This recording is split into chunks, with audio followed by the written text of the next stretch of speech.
क्या इससे देश की जो फाइनेंशियल सिक्योरिटी है वो खतरे में नहीं आती? क्या ये आतंकवाद की डेफिनेशन में नहीं आता? क्या अडानी साहब ने देश को इतने बड़े फाइनेंशियल खतरे में नहीं डाला है? ये आतंकवाद की डेफिनेशन में आता है। सेक्शन 15 आप सब लोग पढ़ लें, अनलॉफुल एक्टिविटीज प्रिवेंशन एक्ट। उनसे इस रेट पे शेयर्स खरीदवाए और शेयर्स को गिरवी रख के लोन लिए हैं। सारा पोर्ट का बिजनेस कब्जा लिया हमारे देश में। आपको पता है सारे एयरपोर्ट्स अडानी के पास चले गए। मैं बता रहा हूं कि वो एक भगोड़े हैं, देश का पैसा लूट के देश से बाहर गए हुए हैं। एक बहुत अहम बात है कि 2019 में अरुण जेटली साहब की डेथ हुई थी, आप सबको पता है। ये जो मिस्टर अडानी हैं, इन्होंने 80% से ज्यादा अपने जो एसेट्स बनाए हैं, जो कमाई की है, ये पिछले 3 साल में, यानी कि अरुण जेटली साहब की डेथ होने के बाद ये इन्होंने सारे पैसे कमाए। तो इससे क्या समझ में आता है कि अरुण जेटली साहब एक भारतीय जनता पार्टी के बड़े नेता थे और अमित शाह साहब और मोदी साहब उनसे एक बच्चे की तरह, एक कार्यकर्ता की तरह काम नहीं करा सकते। और यही हाल कमोबेश हमारी फॉरेन पॉलिसी में हुआ है। जब सुषमा स्वराज जी की डेथ हुई है, तब जो ये आज के जयशंकर साहब जो फॉरेन मिनिस्टर बने, इसीलिए हमारी फॉरेन पॉलिसी बर्बाद हो गई है, क्योंकि मोदी और अमित शाह साहब अब फॉरेन पॉलिसी भी डिसाइड कर रहे हैं विदाउट द इनपुट ऑफ कोई सीनियर लीडर बीजेपी का। उसी तरीके से जो फाइनेंस मिनिस्टर जब से तरह बनाई है, तो उनको तो अमित शाह साहब एक तरह से हुक्म देंगे और वो बजा लाएंगी, ऐसा एक माहौल है। अरुण जेटली साहब के साथ ऐसा नहीं था। इसीलिए अडानी साहब ने जितने भी पैसे कमाए हैं, वो ये पिछले 3 साल में इनका शूट हुआ है ग्राफ। तो ये बात आप एक समझ लीजिए। दूसरी बात, ये जो रिपोर्ट आई है अभी हाइडेनबर्ग की 146 पेजों की, मेरा ऐसा मानना है कि एक तो ये जो कंपनी है, ये सिर्फ कोई एक विसल ब्लोअर कंपनी नहीं है, ये इन्वेस्टर भी है। तो ये इस तरह के मौके ढूंढकर अपने आप भी पैसे बनाते हैं। लेकिन मेरा जो शक और शुबा है इन पे कि पिछले कुछ सालों से एक और भी जिनका नाम लिया जाता ना, कि जो अंबानी और अडानी, 2 लोगों के नाम लिए जाते हैं। अंबानी नंबर 1 थे, आप सबको पता है, अभी 3 साल पहले था। और अडानी का कोई नंबर पहले भी नहीं था। अंबानी साहब के सामने कुछ उनकी हैसियत नहीं थी। ये अभी ज्यादा 3-4 साल पहले की बात है। लेकिन अंबानी साहब जो थे, बात है वो, उनका लंबे टाइम से प्रणब मुखर्जी साहब ने उन्हें प्रमोट किया, और कांग्रेस में बहुत सारे नेता हैं जो उनके पुष्टपनाही कर रहे हैं। और कांग्रेस पार्टी को और दूसरी पार्टियों को ये लोग ये देखना चाहिए कि कौन कौन उनके जो ऑफिस बेयरर्स हैं वो कौन अडानी और अंबानी के, उनसे जरा होशियार रहे तो ये सारी पॉलिटिकल पार्टी को फायदा रहेगा। ये इसकी भी एक चलते चलते मैं ये बताता चलूं। लेकिन अंबानी साहब को बहुत बुरा लगा होगा ऑब्वियसली कि वो नंबर 1 थे और उनको धक्का देके एक तरह से, और कोई ईमानदारी से, बहुत पैसा उन्होंने भी नहीं कमाया था। ये बात सिर्फ मेरे जैसे ही लोग बोल सकते हैं। अगर वो केस करेंगे, जैसे हाइडेनबर्ग ने बोला है कि हम पे केस करें तो हम खुश हो जाएंगे, उसी तरीके से अंबानी साहब भी मुझ पे अगर केस करेंगे तो मैं खुश हो जाऊंगा। ये क्योंकि मैं एक्सपोज कर सकूंगा, अपनी सच्चाई साबित कर सकूंगा कि ये सारी राजनीतिक मदद से, अफसरों की मदद से देश की जनता का जो लेजिटिमेट हक डॉक्टर भीमराव अंबेडकर ने दिलवाया था कि हर एक देश का नागरिक देश की सारी संपदाओं का बराबर का मालिक है, वो किसी तरीके से धोखाधड़ी करके, और इससे अच्छा लफ्ज मेरे पास कोई मिल नहीं रहा है, इन लोगों ने ये पैसे कमाए। इसमें कोई इनका स्किल या कोई ऐसा बहुत ज्यादा मेहनत का या कोई इनका दिमाग नहीं चल रहा है कि कोई ऐसा प्रोडक्ट बना रहे हैं। तो ये बात समझने की है। तो अंबानी साहब को बहुत बुरा लगा होगा। तो मेरा ऐसा मानना है कि जो सुपारी वाला जॉब होता है ना, मेरा ऐसा मानना है कि ये सुपारी जॉब लगता है मुझे। कि अब देखिए आप कि अंबानी साहब से नीचे आ गए अडानी साहब, मतलब अपनी ओरिजिनल पोजीशन की तरफ बहुत तेजी से बढ़ रहे हैं। एक इसका एक्सप्लेनेशन ये हो सकता है। दूसरा एक्सप्लेनेशन जो मेरी समझ में आता है, 3-4 इसके एक्सप्लेनेशन हो सकते हैं। दूसरा ये हो सकता है कि अब जो मोदी साहब हैं और अमित शाह साहब हैं, इतने सारे पैसे कमा के इतना बड़ा नाम हो के शायद अडानी साहब अब उनको आंखें दिखाने लगे हों, तो उनको उनकी जगह पे लाने के लिए ये काम खुद तो अमित शाह साहब ने कराया, ये भी हो सकता है बात। तीसरी एक संभावना ये भी है कि दोनों को, जैसे एक वो 2 बिल्लियों की और बंदर की कहानी आपने सुनी होगी कि अगर 2 बिल्लियां लड़ेंगी तो बंदर बैठ के उनका फैसला कराए। तो तीसरी एक संभावना ये भी है। तो इन सभी संभावनाओं को हमारे SC ST OBC माइनॉरिटीज के लोग और जो गरीब पिछड़े लोग हैं उनको समझना चाहिए। अब इस पर्सपेक्टिव में ये सारा खेल आपको समझना चाहिए क्या हुआ क्या है हमारे साथ। पहली चीज ये कि क्या सिर्फ शेयर होल्डर्स का नुकसान हुआ है, ये अडानी साहब और इससे पहले अंबानी साहब करते क्या रहे। एक चीज शुरू की थी हमारे चिदम्बरम साहब जब वो फाइनेंस मिनिस्टर, उसको कहते हैं पार्टिसिपेटरी नोट्स। ये कॉन्सेप्ट हमारे चिदम्बरम साहब जो आज बहुत ही ज्यादा ईमानदार और शरीफ बनने की कोशिश करते हैं और बड़े दुखड़े रोते हैं कि मुझे बंद कर दिया गया, वो तो एक अमित शाह साहब की ताकत है। तो जो काम चिदम्बरम साहब ने किया वो ऑब्वियसली है वो अमित शाह साहब करना चाहेंगे और वो कर भी रहे हैं, उनसे अच्छी तरीके से कर रहे हैं। इस बात का चिदम्बरम साहब को दुख होगा, खैर वो एक अलग बात है। तो पार्टिसिपेटरी नोट एक ऐसी चीज है जो एक पर्दा खड़ा करती है, इसकी वजह से ये सारे घपले हो रहे हैं शेयर मार्केट में। एक बड़ा रीजन पार्टिसिपेटरी नोट है कि पार्टिसिपेटरी नोट एक ऐसी चीज है जिसकी वजह से किसने शेयर्स खरीदे चीज वो डिस्क्लोज करना मैंडेटरी नहीं है। ये काम चिदम्बरम साहब ने शुरू कराया था।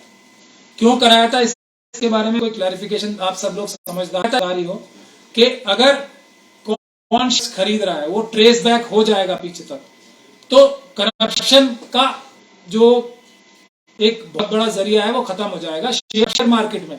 और अब लेटेस्ट बिटकॉइन जो शुरू हुए वो 100% करप्शन का अड्डा है। अगर जो हमारी रेगुलेटिंग अथॉरिटीज है, जैसे कि इस केस में शेयर मार्केट के केस में सेबी अगर ठीक से काम नहीं करेगी तो शेयर मार्केट एक करप्शन का अड्डा है, क्योंकि विदाउट वॉच डॉग प्रॉपरली जितने भी जो इनके प्रोसीजर्स हैं अगर वो फॉलो नहीं किए जाएंगे तो ये घपला ही घपला है। कोई रिस्क ही ले रहा है अगर शेयर मार्केट में इन्वेस्ट करता है, अगर सेबी अपना काम ठीक से नहीं कर रहा, वो भी मैं भी आपको समझाऊंगा कैसे। और अडानी साहब के केस के नजरिए से ही समझाऊंगा। दूसरा, ईडी अपना काम ठीक नहीं कर रहा है। तीसरा, NIA अपना काम ठीक से नहीं कर रहा है। तो शेयर मार्केट एक ऐसा बड़ा दलदल है जिसमें सिर्फ भ्रष्टाचार के अलावा कुछ नहीं है। हमारे देश के जो नवरत्न है, जो PSUs है और बड़े बड़े PSUs, उनमें लूटमारी करने का अड्डा है, उसके अलावा उनका कुछ नहीं है। अब आप लोगों को सबको कि CBI जैसी इंस्टीट्यूशन को सुप्रीम कोर्ट तक ने टिप्पणी की है कि केस पैरट है। क्या आपको लगता है कि जिन अफसरों को आप पैरट है, हमने CEC में भी देखा ना किस तरीके के आप हर जगह आप लोग भी और हम लोग भी एक संस्थान के ऊपर, यहाँ तक कि सुप्रीम कोर्ट भी जो है उसके 4 सुप्रीम कोर्ट के जजेस ने बैठ के क्या बोला था प्रेस कॉन्फ्रेंस करके कि हमारे ऊपर सरकार का दबाव है। आज भी जो ये कोलेजियम सरकार की वजह से लड़ाई हो रही है सरकार और सुप्रीम कोर्ट के बीच में, जुडिशरी के बीच में, उसमें भी क्या बोल रहे हैं सुप्रीम कोर्ट के लोग जजेस कि हमारे ऊपर सरकार से दबाव है, सरकार हमारा आर्म ट्विस्ट करके काम कराना चाहती है। यही हो रहा है ना। तो क्या सेबी में हमारा अफसर जो यानी कि एक इंडिपेंडेंट माध्यम से नहीं आते, अमित शाह साहब ही उनको अपॉइंट करते हैं, वो इंडिपेंडेंटली काम कर पाएंगे? क्या ईडी के लोग इंडिपेंडेंटली काम कर रहे हैं? क्या CBI के लोग इंडिपेंडेंटली काम कर रहे हैं? किसी भी संस्थान के लोग इंडिपेंडेंट, NIA के लोग इंडिपेंडेंटली काम कर रहे हैं? नहीं कर रहे ना। तो ये एक घपलेबाजी का ही अड्डा है शेयर मार्केट इस वक्त, अगरचे ये सारी इंस्टीट्यूट्स ठीक से काम नहीं कर रहे। ऐसा मैं क्यों कह रहा हूं? 11 लाख करोड़ रुपए कर रहे। आप लोगों ने देखा ना, अभी चले गए। क्या इससे देश की जो फाइनेंशियल सिक्योरिटी है वो खतरे में नहीं आती थी? क्या ये आतंकवाद की डेफिनेशन में नहीं आता? क्या अडानी साहब ने देश को इतने बड़े फाइनेंशियल खतरे में नहीं डाला है? ये आतंकवाद की डेफिनेशन में आता है। सेक्शन 15 आप सब लोग पढ़ लें, अनलॉफुल एक्टिविटीज प्रिवेंशन एक्ट। तो एनआईए को क्या इनके ऊपर केस नहीं करना चाहिए? एनआईए को क्या शाहीन बाग के जो स्टूडेंट्स थे, जिन लोगों ने सीए एनआरसी पे प्रोटेस्ट किए, उनके खिलाफ यूएपीए लगाना था? ये यूएपीए का केस नहीं है। कितना नुकसान कर लिया होगा अगर सरकार की बात हम जो झूठी है वो सच्ची भी मान ले। सीए एनआरसी के प्रोटेस्ट में इन्होंने तो 11 लाख करोड़ तो डिक्लेयर्ड नुकसान कर दिया देश का। कितना फायदा होगा इससे चाइना को? हमारे देश के इतने सारे पैसे चले गए। और शेयर मार्केट की बात यह कि जो पैसा कहीं से जाएगा वो कहीं आएगा। तो ये कहां गया है 11 लाख करोड़? क्या ये चाइना तो नहीं गया? ये इंपॉर्टेंट बात है। तो एनआईए को क्या केस नहीं दर्ज करना चाहिए इसके खिलाफ? ईडी जो हर एक पॉलिटिकल पार्टी के खिलाफ मुकदमे दर्ज कर रही है, ईडी इतनी बड़ी घटना हो जाती है देश में, क्या ईडी को ये इसमें एक्शन नहीं लेना चाहिए? सेबी ने अभी तक क्या एक्शन लिया इसमें? कुछ नहीं लिया ना। तो ये सब चीजें हैं जो देखने वाली है। अब इसमें क्या हुआ ये देखिए कि आम जनता का क्या नुकसान हुआ है। जो इसमें खेल हुआ है वो ये हुआ है कि अडानी साहब ने जेटली साहब की डेथ के बाद, जब अमित शाह साहब का एकदम वर्चस्व पूरी तरीके से आ गया, मोदी जी को कुछ कुछ बातें तो बताते होंगे, कुछ कुछ नहीं भी बताते होंगे, जैसा मुझे इन्फॉर्मेशन देते हैं। अब आरएसएस कुछ ऐसे और बीजेपी वाले भी आजकल आके हम लोगों से ये उम्मीद करते हैं कि हम ही जो उनके साथ भी जुल्म और ज्यादती ये दोनों लोग कर रहे हैं, और गुजरात की जो एक मानसिकता की लॉबी है वो बाकी सब लोगों के साथ जो जुल्म और ज्यादती कर रही है, वो भी आके अब हमसे शिकायत करते हैं आप लोग आवाज और मजबूती से उठाओ। तो वही सब हमें ये बातें बताते हैं कि ज्यादातर बातें तो अमित शाह साहब मोदी जी को भी नहीं बताते हैं, खुद ही कंट्रोल करते हैं। चलिए, इसकी सच्चाई का तो गवाह मैं नहीं हूं, सुनी सुनाई बात है, बीजेपी के लोग ही बता रहे हैं मुझे। लेकिन अब जब की बात सच्ची मान ली जाए तो अमित शाह साहब के पूरा कंट्रोल में आ गया। तो अडानी साहब ने क्या किया, उनकी सारी जितनी भी फ्लैगशिप कंपनीज है ना बड़ी बड़ी, उनके पास ऑलमोस्ट 3/4 शेयर्स हैं सबके, मतलब उस कंपनी के सारे शेयर में से 75% के आसपास उनके पास हैं। उन्होंने शेल कंपनीज बनाई मॉरिशस और केमन आइलैंड्स और दूसरे इस जगहों पे जो टैक्स हेवंस, यानी कि जहां पे टैक्स की ज्यादा बंदिशें नहीं होती, ऐसी कंट्रीज में नकली आइडेंटिटीज बनाई। उनके थ्रू अपने बाकी भी शेयर्स खरीद लिए, और जब ऑलमोस्ट 90% से ज्यादा शेयर्स उनके पास, तो उन्होंने शेयर मार्केट में आर्टिफिशियली अपने शेयरों के दाम बढ़ाने शुरू किए। जब शेयरों के दाम जिसकी असली वैल्यू 10 रुपए भी नहीं होगी, असली वैल्यू क्या होती है कि ये मेरा फोन है आईफोन, ये जितने का भी है, इसके खिलाफ इतने ही शेयर, अगर ये 70,000 का फोन है या 1 लाख का फोन है, तो 1 लाख के शेयर ही इसके अगेंस्ट उनसे इस रेट पे शेयर्स खरीदवाए और शेयर्स को गिरवी रख के लोन लिए हैं। समझ रहे हो आप? जिन शेयर्स की वैल्यू बिल्कुल भी नहीं है उनको आर्टिफिशियली, यानी कि अपने सिस्टम से, क्योंकि सेबी उनको कुछ नहीं, सेबी उनको रोक सकती है, क्योंकि ये सेबी की नजरों के सामने सब हो रहा है कि आर्टिफिशियली शेयर मार्केट में इनके रेट्स बढ़ाए जा रहे हैं। सेबी की मदद से एक तरह से इन्होंने उन बढ़े हुई कीमतों पे लोन लिए, ज्यादा से ज्यादा लोन लिए। अब लोन वापस तो वो कर ही नहीं पाएंगे, क्योंकि बता देंगे कि मेरे आप शेयर ले लो, बैंक शेयर ही तो लेंगे और शेयर की कीमत कुछ है ही नहीं। ये खेल इन्होंने किया है, और दुनिया के सामने अब बहुत सारे हमारे विद्वान जो अपने आप को ऑनेस्ट पत्रकार बताते भी हैं, वो ये बता रहे हैं कि अडानी का 2.5 लाख करोड़ का नुकसान होगा। उसका 1 पैसे का भी नुकसान नहीं हुआ, उसका ना कभी 1 पैसा लगाया, ना कभी उसका नुकसान होगा। अब क्या सिर्फ शेयर होल्डर्स का नुकसान हुआ है? अडानी ने यही सब घपलेबाजी करके सारा पोर्ट का बिजनेस कब्जा लिया हमारे देश में। आपको पता है सारे एयरपोर्ट्स अडानी के पास चले गए। अब अगर शेयर मार्केट में पोर्ट्स, और ये एयरपोर्ट्स ही बता रहा हूं, और जो समुद्री जहाज जहां पे उतरते हैं वो शिपयार्ड्स, ये जितने भी पोर्ट्स हैं उसके, अडानी पोर्ट्स वगैरह, ये अगर जिन गिरवी रखे हुए हैं एक तरह से, क्योंकि उसके शेयर चले गए तो उनके एसेट्स भी जाएंगे ना, उनकी कंपनियां जब डूब जाएंगी तो क्या चाइना और दूसरे ऐसे देश जो हैं वो हमारे एयरपोर्ट्स और पोर्ट्स नहीं खरीद लेंगी, जिनके साथ मिलकर सारे धंधे हो रहे हैं? चाइना से 80-20 का हमारा डेफिसिट आ रहा है ना। तो ये कौन लोग क्या कर रहे हैं? क्या ये आतंकवाद की घटना नहीं है? क्या ये देशद्रोह की घटना नहीं है?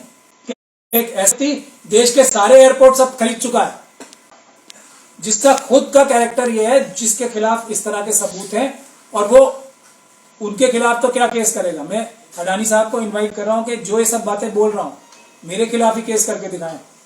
वहां तक जाने की यूएस तक जरूरत नहीं है, वो तो बोल रहे हैं कि यूएस में करेंगे, मैं तो बोल रहा हूं इंडिया में करे मेरे खिलाफ केस। मैं पूरे देश के सामने ये सच्चाई लाऊंगा, नहीं तो आप लोगों को समझ जाना चाहिए जो मैं बोल रहा हूं वो सच है। सारा माइनिंग का बिजनेस, अब जब कंपनियां इतने सस्ते में खरीदी जाएंगी, क्या होता है उसके बाद? एनसीएलटी में क्या हो रहा है आजकल, जो कंपनियां बैंक करप्ट हो जाती है, अब ये बैंक करप्शन हो जाएगी ना। पैसे तो सारे इन्होंने साइफन ऑफ करके अपने पाप कर दिए। ये किसका पैसा है? ये क्या आप लोग समझ रहे हैं? सिर्फ शेयर मार्केट में जो शेयर्स खरीदते हैं उनका पैसा है। पोर्ट्स में किसका पैसा लगा है? देश की जनता का हक है ना उस पर। पोर्ट्स में जनता के टैक्स से पैसे लगा है, देश की का वैसे भी सारे देश के जितने भी एसेट्स हैं उस पर हिस्सा है।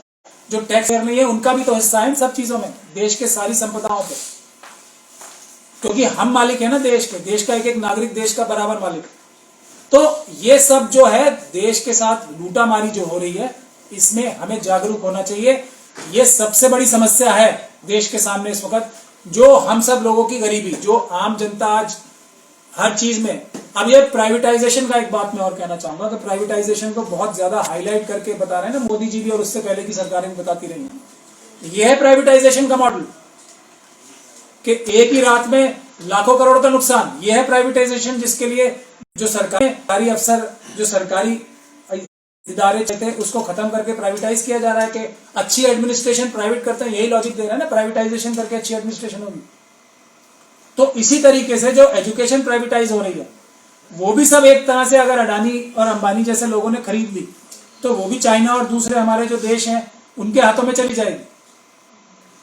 तो इसीलिए हम लोगों को प्राइवेटाइजेशन का, और खास तौर पे ये जो शेयर मार्केट में फ्रॉड हो रहे हैं बड़े बड़े, इसके लिए हमें जागरूक रहना है, आवाज उठानी है। मैं हर एक SC ST OBC माइनॉरिटी के व्यक्ति से, हर एक अम्बेडकराइट से ये गुजारिश करूंगा, खास तौर पे उन अम्बेडकराइट लोगों से कि इस पे आवाज उठाएं सोशल मीडिया के माध्यम से। जिसको भी शेयर मार्केट के बारे में समझ है वो इस बारे में एक कैंपेन लॉन्च करे, जैसा हम दूसरी चीजों के लिए करते हैं, जैसा हम रिजर्वेशन के लिए करते हैं। ये भी एक उतना ही अहम मुद्दा है, वरना देश का सारे एसेट्स ये लोग लूट कर भाग जाएंगे।